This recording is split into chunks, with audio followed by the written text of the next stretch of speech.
¿Te gustaría saber sobre la Revolución Mexicana?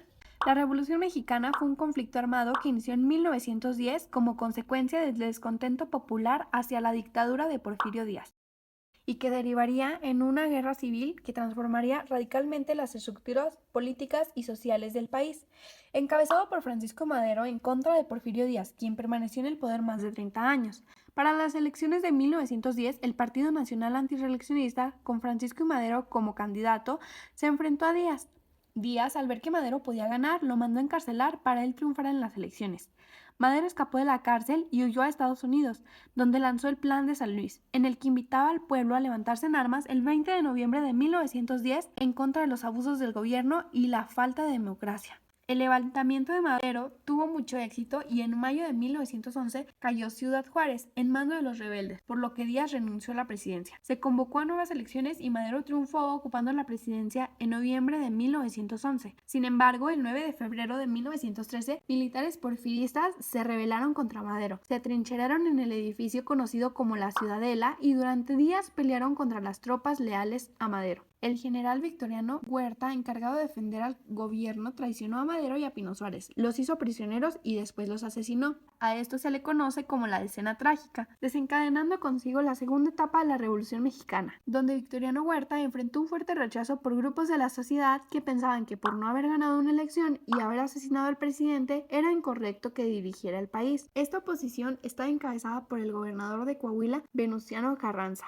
quien sostenía en el Plan de Guadalupe que el asesinato de Madero y Pino Suárez había roto la ley. Pero ¿cuáles fueron las principales causas de este movimiento? En las causas de la revolución tenemos diferentes como las económicas, las políticas y las sociales, pero esta lucha comenzó como un movimiento para derrocar el porfirismo debido a que Díaz había gobernado el país durante casi 30 años. Estos años fueron entre 1876 y 1911. Por otro lado, los obreros exigían una legislación que les ofreciera un mínimo de protección contra el abuso de los empresarios, mientras que los campesinos querían de vuelta sus tierras y una vida sin precariedad. Dentro de los personajes principales tenemos a Porfirio Díaz, quien fue presidente de México de 1876 a 1911. Su intención era continuar como mandatario nacional de manera indefinida. Esto fue lo que provocó el inicio de la revolución. Francisco I. Madero, quien fue presidente de México al triunfo de la Revolución de 1910, quien lanzó el manifiesto conocido como Plan de San Luis, que fue un programa de gobierno cuyo objetivo era exhortar al pueblo a levantarse en armas contra el porfiriato el 20 de noviembre de 1910. Victoriano Huerta, quien asumió la presidencia de México y promulgó el Pacto de la Embajada, con el cual se supondría el regreso de Díaz a la presidencia. Francisco Villa, uno de los jefes de la revolución en el norte de México y gobernador provisional de Chihuahua en 1913 y 1914. Emiliano Zapata, uno de los líderes militares en el sur del país, el cual comandó al Ejército Liberador del Sur. Venustiano Carranza, quien fue presidente de México y luchó contra el régimen de Victoriano Huerta. Durante su mandato se promulgó la Constitución de 1917. Pascual Orozco, un revolucionario mexicano que apoyaba el Plan de San Luis de Francisco de Madero. Álvaro Obregón también fue presidente de México tras la salida de Huerta. Él apoyó a Carranza en la lucha contra Victoriano Huerta. Hermanos Flores Magón, ya que ellos emprendieron actividades revolucionarias entre 1900 y 1910. También ejercieron acciones en el terreno político y comunicacional mediante el movimiento antirreeleccionista de Francisco de Madero.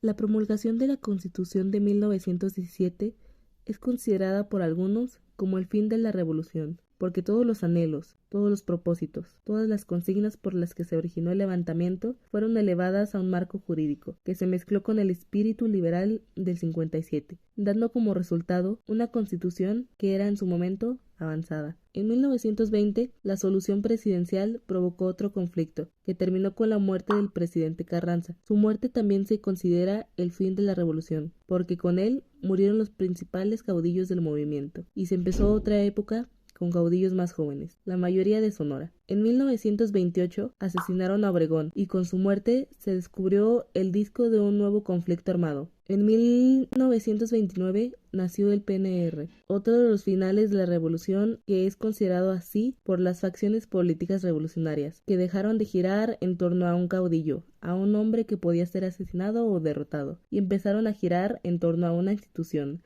Las instituciones son más longevas y seguras que las personas. Después del maximato, llegó al poder Lázaro Cárdenas y sus gobiernos profundamente revolucionarios, con muchísimas acciones, entre las que destaca la explosión petrolera, un posible final para la revolución, porque finalmente, después de casi 20 años, las leyes revolucionarias estaban dando sus frutos, y no estaban solamente para legitimar a un gobierno ni a un partido. En 1946, Miguel Alemán llegó al poder. Este simple hecho pudo significar el fin de la revolución. 5 datos curiosos de la Revolución Mexicana.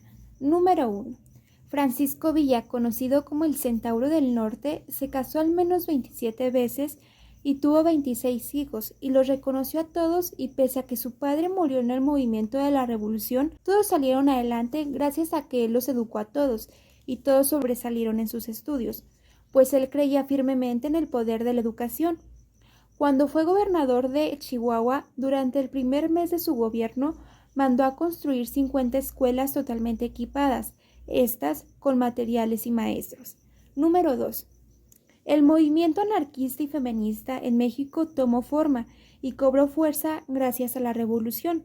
El levantamiento popular en busca de libertad y derechos se realizó de muchas maneras. Número 3. Durante la Revolución Mexicana, la lucha armada no fue la única causa de muerte, sino también las diversas enfermedades que habían en el país, como la viruela y la influencia española. Número 4. El 5 de febrero de 1917, en el Teatro de la República en la ciudad de Querétaro, Venustiano Carranza, después de largos años de revolución, firmó la Constitución mexicana. Número 5. Durante la Revolución Mexicana, los niños también eran integrados a la lucha. Obviamente, les asignaban labores más acorde a su edad. A partir de los 7 años, los niños eran involucrados en las acciones del movimiento revolucionario para que fueran aprendiendo. En conclusión, la Revolución Mexicana fue una lucha por buscar más igualdad entre las personas y que se haga respetar los derechos de las personas sin violar su forma de pensar, y siempre buscó un progreso para la sociedad sin estancarse. De igual manera, es importante tener en cuenta que la Revolución Mexicana fue un proceso de alzamiento del pueblo en busca de mejores situaciones, tanto económicas, políticas y sociales. Consistió en una sucesión de revueltas populares, ya que se vivieron intensas luchas entre miembros de la élite mexicana. Debido a sus particulares intereses, participaron dos movimientos distintos.